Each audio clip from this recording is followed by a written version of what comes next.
Brother, one rice and chicken. One rice and chicken.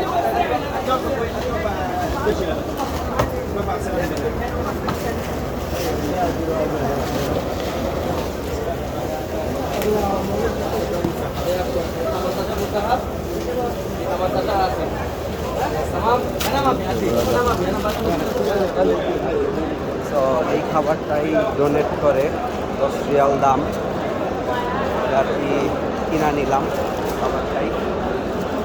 পুরা লাগছে একটু খামু, মারামারি করে এনার্জি এখন নাই। এরা সবাই লাইনে খারাইছে জায়গায় খাওয়ানটা ভালো লেগা আমরা কি কিনা নিলাম, কারণ আমার খানার এই খাবারটাই দেখাচ্ছে এক জায়গায় পয়সা খায়া।